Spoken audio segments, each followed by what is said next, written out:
हरि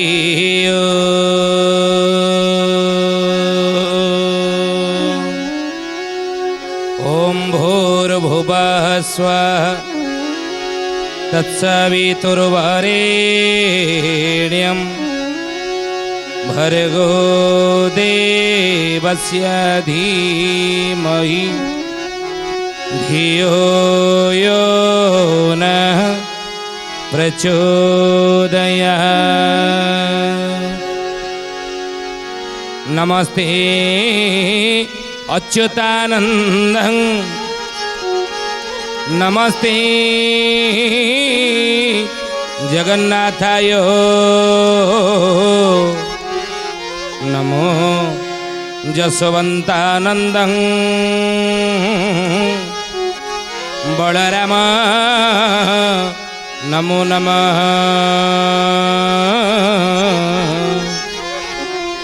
बलराम नमो नमः। बोलिए महापुरुष अच्युतानंद जी की शुद्धि जानी ज्ञानी गुणी मंडली आज अध्यायर आलोचना को आपण मानक स्वागत जनाऊँ। आज मालिका वचन आलोचन आम आलोचना करने जाऊे जे संत महापुरुष अर्खित दास पारादीप छाड़ी क्यों स्थान को पुणी गले आउ क्यों स्थान को निजर साधना पीठ कर्मस्थल रूप में बाछिले ये विषय रे मालिका शास्त्र रे कौन वर्णना रही आज सी विषय में आलोचना करने जाऊे। कले कले बाबू रे महिमंडल गीतार 79 अध्याय तही रे दया धर्म नाही ये घेनी तुम्भक को कही से पारादीप रे दया धर्म नाही तेणु सेठी कई जाए एक कथा आम आलोचना करूँ से गले कुआड़े यहाँ पर केन्द्रापड़ा दे उड़ाशुणी ठारे पहुँचले पारादीप आसिले ऊपर बाटे केन्द्रापड़ा से केन्द्रापड़ा दे आसिले कौटी की ना आसुचंदी देखीदे नजर पड़गला पंचपांडव बंदेश्वर मध्यवर्ती स्थान जार उत्तर रही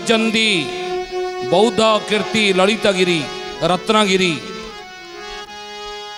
रत्नगिरी रही उत्तर रे रत्नगिरी आउ से रत्नगिरी हूँ बौद्ध कीर्तिर एक कौन ज्वलंत ये हूँ प्रमाण स्तंभ स्थान। तेणु जितेबाला देखीदे उड़ाशुणी पहाड़ को मन भितर आसला कहले यही बोते मोर कर्मभूमि हम कि तेणु हे ज्ञानी गुणी मंडली शोधी जानी या केन्द्रापड़ा दे उड़ाशुणी ठारे भाद्रव मास चतुर्दशी मंगलवार दिन से पहुँची भाद्रव मास चतुर्दशी एवं मंगलवार यही दिन से पहुँची उड़ाशुणी निकट एवं केन्द्रापड़ार दानशील जमींदार थिले राधाश्याम नरेंद्र तांकर अधीन थिला ए उड़ाशुणी पहाड़ उपरे से राजा कौन करते ना से राजांकर अधीन ये थिला उड़ाशुणी पहाड़। तेणु ये जो लोक मान पचारे कले अच्छा मुझे पहाड़ रहा चाहूँगी किसी दिन ये ना ये तुम्हें रहीपर ना कहीं ना अनुमति नवा पड़ो एटिकार जी जमींदार अच्छा राजा अच्छा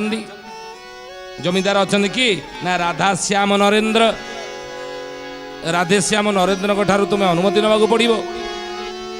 संत अर्खित दास जाइछन कौटी की ना से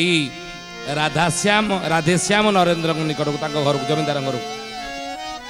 बोले उड़ाशुणी पर्वत रे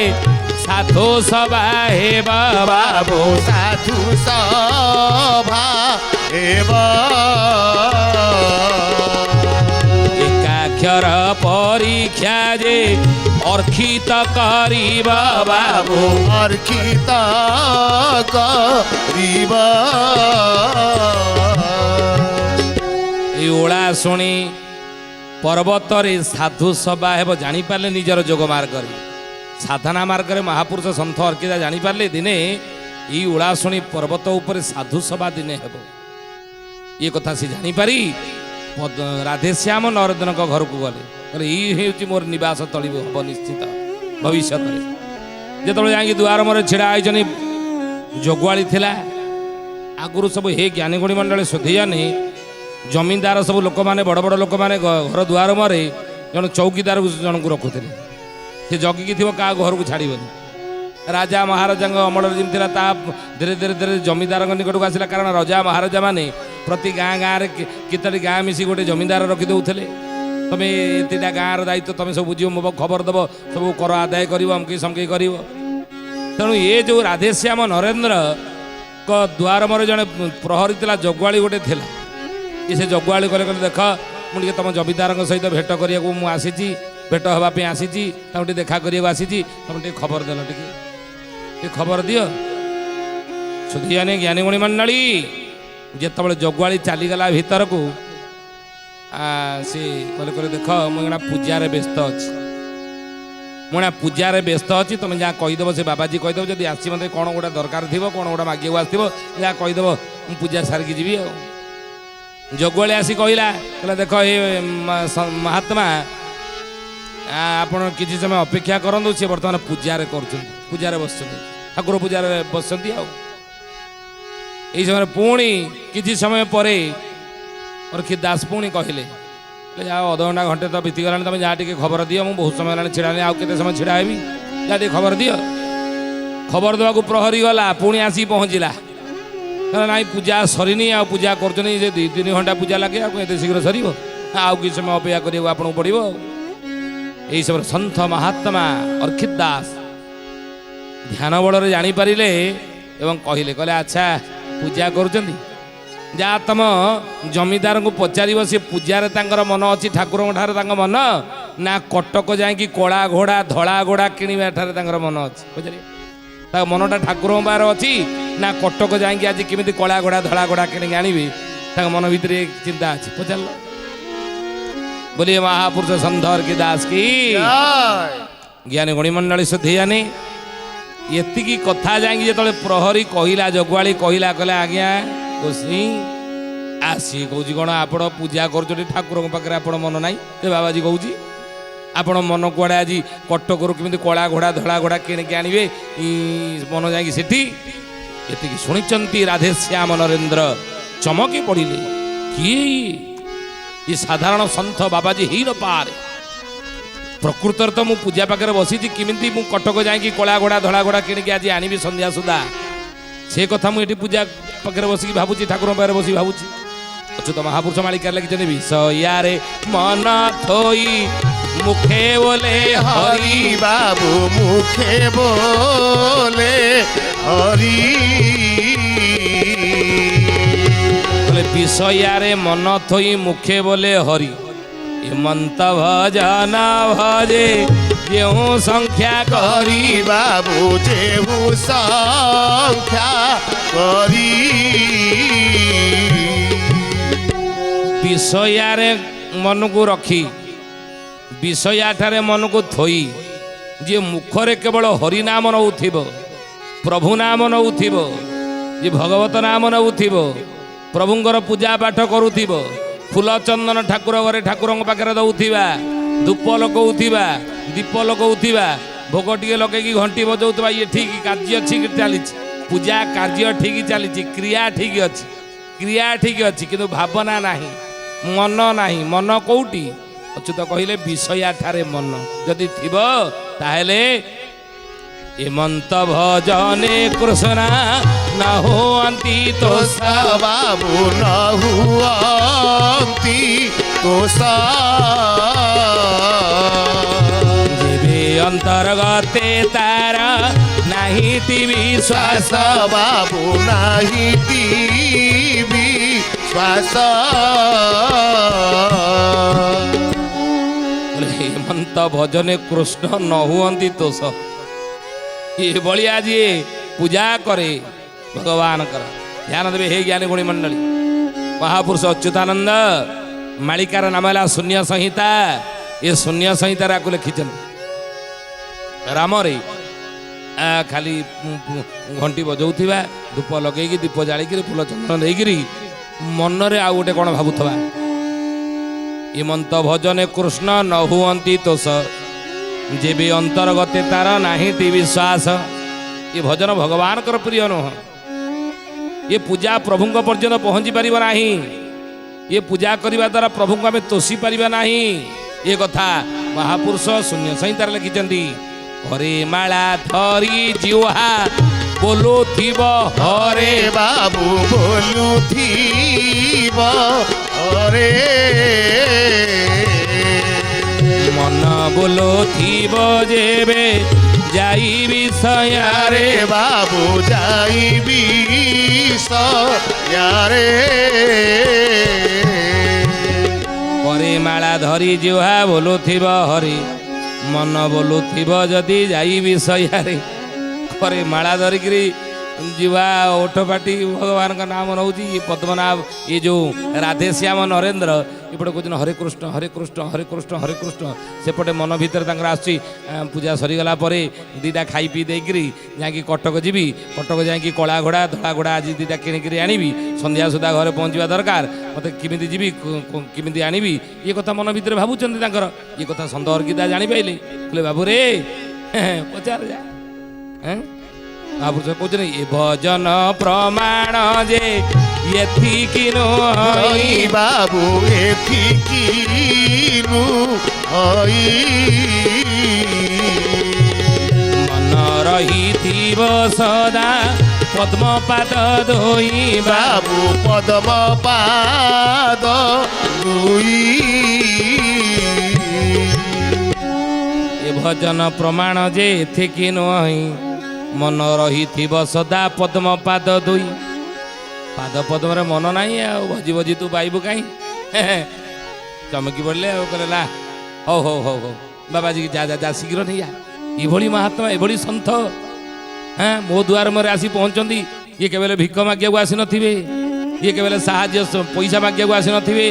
ये केवल अन्न मुठाए पाई खाइबा आसी नथिबे ये सन्थ सीए रे जा जा भीतर डाक जा गला प्रहरी जा पहुँचला गुआड़ कहला आज्ञा गोसाई गोसाई आसतु कि भितर को आसतु आसतु बसबी से भितर को जीविनी आउ ना भितर को जीवी ना तम कह जमीदार कह मत आसिक बाहर देखा करी कह मत बाहर देखा करी मु भितर को जीवी ना इरे ध्यान देवे जी मागिया आसी सी कौन सब नतमस्तक रहा कथा ना जी दब जी से गोटे जगार बसब ना जी मागिया आसी सी से जीव ना शोषटा पानी पाखक जीव ना पाटा कौन शोष पाक आसो ना उल्टा कथा नुह पानी के शोष पाक आसेनि शोषटा पानी पाखक जाए आमको शोष हो पानी पीवा पानी पाखक जावा पाटा आम पाक छाए आसब ना किंतु अर्खित दास सन्त महात्मा जीवन में ये व्यतिक्रम क्या जीवन में किसी मागी ना महिमंडल गीतार ए प्रमाण रही जीवन तांकर जीवन चरित्र ए प्रमाण रही आप प्रमाण नियंतु जीवन में क्या केबेले किसी से मागी ना भोक उपास पड़ी 10 दिन 15 दिन 20 दिन एमती पुरी पड़ी रही भोक उपास पड़ी किंतु क्या मुठे खाइया से जीवन में मागी ना ये अलौकिकता ये सन्त ये महात्मा सी ज्ञानी गुणीमंडली ये समय राधेश्याम नरेंद्र आ उपाय पाइले ना कहला ये महात्मा ये सन्त कड़ा हाथ मुझे छाड़देवी ना ना ना हो ठीक है मुझी दौड़ पूजा थाऊ से पूजा शेष हो ना प्रभु नाम भजन सरी ना माला जो गड़ौले से 108 पूर्ण हो ना दौड़े फोपाड़ी फोपड़ी देकर द्वार मोर देखिले सन्थ महात्मा अर्खित दास छिड़ा होती जाजल्यमान संजय मुखमंडल आभा प्रभा कौन ना उज्जीवित होजल्यमान हो प्रज्वलित हो मुखमंडल आभा प्रभा एवं पाद तले लम हो पड़गले हे महात्मा आपणकर पाद आज मो द्वार मोर पड़ा मु ठाकुर घरे बसी कटकुर कला घोड़ा धला घोड़ा किणवी बोली भावुली कि आपण ये कथा जापारे केमी आपण साधारण ही न पारती आपण साधारण व्यक्ति ही न पारती साधारण सन्त महात्मा ही न पारती आपण जड़े से दिव्य से साधक से दिव्य ऋषि आपण ही पारती पाद तले पड़गले हे महात्मन आपण कठारे मो शरण पशिली आपण आज मोर गुरु हेले आपण आज मोर गुरु कहीं आसी मत आदेश करूँ मत आज्ञा करूँ कौन पे आप मो द्वार मुझे कहतु ज्ञानी गुणी मंडली शुद्धि जानी अर्खित दास कौन कहले राधेश्याम नरेंद्र को कौन मागिले कौन कौन पे आसते कौन कहले बोलिए महापुरुष संत अर्खित दास की जय ज्ञानी गुणी मंडली शुद्धि जानी कहले देख ये जमीदार बसई मोर किसी दरकार नहीं धन दरकार नहीं तुम्हें कौच मोर शिष्य आज हम ठीक अच्छे किंतु मोर किसी दरकार नहीं दक्षिणा स्वरूप गुरु दक्षिणा स्वरूप किसी दरकार नहीं गोटे जिनस मुझे तुम ठार चाहूँगी ना कौन ना ओलाशुणी पहाड़ को मो ना कर दियो ये जो ओलाशुणी पहाड़ ये मु रहीबार मत अनुमति दियो आज ये पहाड़ टी को मो ना कर दियो ना करदेली आउ कौन मागी थे मुझे था ये सामान्य पहाड़ ठीक अच्छे आज सी आपणकर होगला राधेश्याम नरेंद्र केन्द्रापड़ार जमींदार से ओलाशुणी पहाड़ को संत महात्मा और दास ना पट्टा करदे किंतु पट्टा सीना करदे जो ओलाशुणी पर कहुई केते केते भगत आसी सेठारे मिलिबे बाबू सेठारे मिलिबे अखित ठारो केही उपुरी न जीवे बाबू बुरी न जीवे बोले केते केते भक्त आसी सेठारे मिलिबे कौटी ये ओलाशुणी अरखित ठारू केही उबुरी न जीवे अर्खित ठारू केही आ बढ़ी जीवे नहीं महापुरुष लिखिछन अच्युतानंद महापुरुष लिखिछन शिष्य रामदास आगे कहूचे हे ज्ञानीगुणी मंडली तेणु सीना राधेश्याम नरेंद्र अर्खित दास ना ओलाशुणी पहाड़ करदे जमती जाकि पहुँची ओलाशुणी पहाड़ रे अर्खित दास बहुत कष्ट से बण जंगल भरा थिला ଏବେ ସିନା ଘର ଦ୍ୱାରା ହେଇଗଲାଣି ମଠବାଡ଼ି ହେଇଗଲାଣି ଉପରେ ରହିବାର ବ୍ୟବସ୍ଥା ହେଲାଣି ପର୍ଯ୍ୟଟକ ସ୍ଥଳୀ ସେ ହେଇଗଲାଣି କିନ୍ତୁ ସେତେବେଳେ ବଣ ଜଙ୍ଗଲ ଭରା ଥିଲା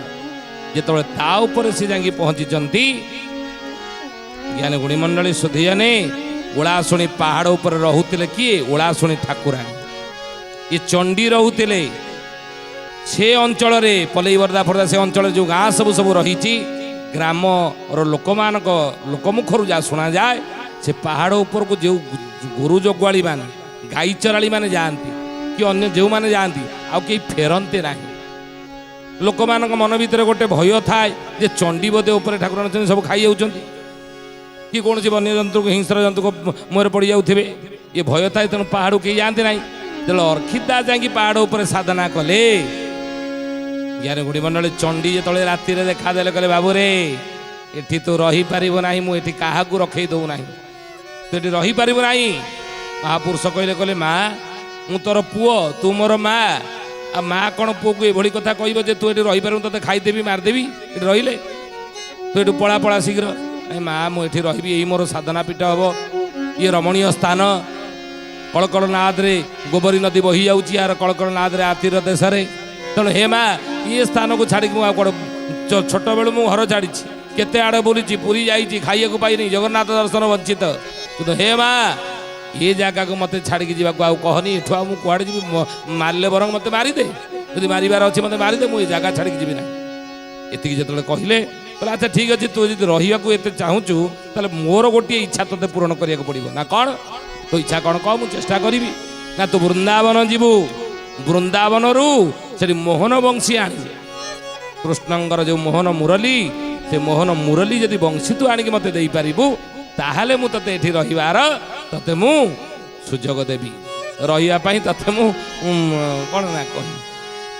ତେଣୁ ସନ୍ଥ ଅର୍ଖିତ ଦାସ ସେଇଠାରୁ ଚାଲି ଚାଲି ଗଲେ ବୃନ୍ଦାବନରୁ ମା ରାଧାରାଣୀଙ୍କୁ ସନ୍ତୁଷ୍ଟ କରି ରାଧାରାଣୀଙ୍କ ବିନା ଆଜ୍ଞାରେ ସେଠାରୁ କିଛି ଆଣି ହେବ ନାହିଁ ସେ ବୃନ୍ଦାବନର ମାଟି ବରଂ ଟିକେ ହେଇଥାଉ ବୃନ୍ଦାବନର ଧୂଳି ଟିକେ ହେଇଥାଉ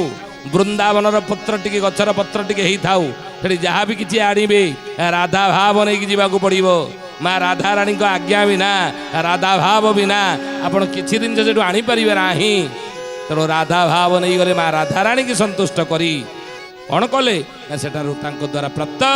ମୋହନ ମୁରଲୀକି ନେଇ ଆସି ଏଠାରେ ବଂଶୀବାଦନ କଲେ କୋଉଠି ଓଳାଶୁଣୀ ପାହାଡ଼ରେ ମା ଚଣ୍ଡୀ ଯେତେବେଳେ ଶାନ୍ତ ହେଇଗଲେ ସେଠୁ ମା କହିଲେ ଆଚ୍ଛା ବାପାରେ କୋଉଠି ତୁ ରହିବୁ କହ ନା ମାର କେବେ ହେଲେ ପୁଅର ପାଦ ତଳେ ମା ରହେ ଜ୍ଞାନୀ ଗୁଣୀ ମଣ୍ଡଳୀ ଧ୍ୟାନ ଦେବେ କଥା ଉପରେ ପୁଅ ସବୁବେଳେ ଚାହେଁ ମାର କ'ଣ କୋଳରେ ରହିବା ପାଇଁ। ତେଣୁ ତୁ ଯଦି ଉପରେ ରହିବୁ ମୁଁ ତୋ କୋଳରେ ରହିପାରିବି ନାହିଁ, ତୁ ଯଦି ତଳେ ରହିବୁ ମୁଁ ଉପରେ ରହିବି। ଇଏ ପାହାଡ଼ ହେଉଛି ତୋର କୋଳ ଭଳି, ମୁଁ ଉପରେ ରହିବି ତୁ ତଳେ ଥା। ମା ଚଣ୍ଡୀ ରହିଲେ ତଳେ, ଉପରେ ରହିଲେ ସନ୍ଥ ମହାତ୍ମା ଅର୍ଖିତ ଦାସ। ଏ ଜ୍ଞାନୀଗୁଣୀ ମଣ୍ଡଳୀ ଶୁଦ୍ଧିଜନେ, ସେଠାକାର ଅଲୌକିକତା ହେଉଛି କାଞ୍ଜି ପାଣି। ଓଳାଶୁଣୀ ପାହାଡ଼ର ପ୍ରସିଦ୍ଧ ହେଉଛି କାଞ୍ଜି ପାଣି ଏବଂ ଖଣ୍ଡଗିରିର ହେଉଛି କ'ଣ ନା ଯଜ୍ଞ ବିଭୂତି। ଇଏ ହେଉଛି ପ୍ରସିଦ୍ଧ, ଇଏ ହେଉଛି ଶ୍ରେଷ୍ଠ। ସେଠାର କାଞ୍ଜି ପାଣି, ଏଠାର ଯଜ୍ଞ ବିଭୂତି ଅଲୌକିକତା ରହିଛି। ତେଣୁ ସେଇଥିପାଇଁ ମହାପୁରୁଷ କହିଲେ ଅରକ୍ଷିତ ଦାସ ଅଟେ ମୋର ଗେଲା ପୁଅ ବାବୁ, ମୋର ଗେଲା ପୁଅ ଆଗରେ ଚାଲିବ ସେ ମାଳିକା ନିର୍ଣ୍ଣୟ ବାବୁ, ମାଳିକା ନିର୍ଣ୍ଣୟ। ଅଚ୍ୟୁତାନନ୍ଦ ମହାପୁରୁଷ ମାଳିକାରେ ଲେଖିଛନ୍ତି ଏ କଥା, ଅରକ୍ଷିତ ଦାସ ଅଟେ ମୋର ଗେଲା ପୁଅ। ଅଚ୍ୟୁତ କହୁଛନ୍ତି ରାମଚନ୍ଦ୍ରକୁ, ରାମଚନ୍ଦ୍ରରେ ଏ ଅରକ୍ଷିତ ଦାସ ହେଉଛନ୍ତି ମୋର ଗେଲା ପୁଅ। ଏବଂ ସେଇ ଓଳାଶୁଣୀ ପାହାଡ଼ରେ ଯେଉଁଠି ଅରକ୍ଷିତ ଦାସ ସାଧନା ପୀଠ ସେ ରହିଛି, ଓଳାଶୁଣୀ ଗୁମ୍ଫା ଗୋଟେ ରହିଛି। ଯେଉଁ ଗୁମ୍ଫା ଓଳାଶୁଣୀ ଗୁମ୍ଫା ବର୍ତ୍ତମାନ ସେ ତାଲା ପଡ଼ିଛି, ସେ ଗୁମ୍ଫା ମହାପୁରୁଷ ସେଇଟାରେ ସାଧନା କରୁଥିଲେ। ବର୍ତ୍ତମାନ ସମୟରେ ମଧ୍ୟ ଶଙ୍ଖ ଧ୍ୱନି, ଘଣ୍ଟା ଧ୍ୱନି, ଘଣ୍ଟ ଧ୍ୱନି, ଶଙ୍ଖ ଧ୍ୱନି ଏବଂ ବଂଶୀ ଧ୍ୱନି ମଧ୍ୟ ରାତିରେ ଶୋଭାଯିବାର ନଜର ମଧ୍ୟ ରହିଛି। ସୁଧୀଜନେ ଜ୍ଞାନୀଗୁଣୀ ମଣ୍ଡଳୀ, ତେଣୁ ମହାପୁରୁଷ କହୁଛି ସେ ଅର୍କ୍ଷିତ ଦାସ ହେଉଛନ୍ତି ମୋର ଗେଲା ପୁଅ। ଏ ଅର୍କ୍ଷିତ ଦାସଙ୍କର ଅଲୌକିକତା। ଆଜି ତ ସମୟ ହେଇଛି ବାଣୀକି ବିରାମ ଦେବା। ସେ ପ୍ରଭୁଙ୍କର ନାମ ନେଇ ଶ୍ରୀକୃଷ୍ଣ ଗୋବିନ୍ଦ ହରେ ମୁରାରେ ହେ ନାଥ ନାରାୟଣ ବାସୁଦେବ। ଶ୍ରୀକୃଷ୍ଣ ଗୋବିନ୍ଦ ହରେ ମୁରାରେ ହେ ନାଥ ନାରାୟଣ ବାସୁଦେବ। ହେ ନାଥ ନାରାୟଣ ବାସୁଦେବ। ହେ ନାଥ ନାରାୟଣ ବାସୁଦେବ। ହେ ନାଥ ନାରାୟଣ ବାସୁଦେବ। শ্রীকৃষ্ণ গোবিন্দ হরে মুরারে হে নাথ নারায়ণ বাসুদেব। ସୁଧୀଜନେ ଜ୍ଞାନୀଗୁଣୀ ମଣ୍ଡଳୀ ଆଜି ପାଇଁ ବିଦାୟ ଦିଅନ୍ତୁ।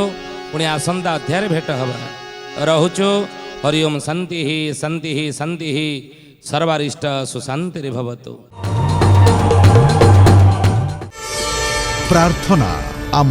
ଆନନ୍ଦର ଉତ୍ସ।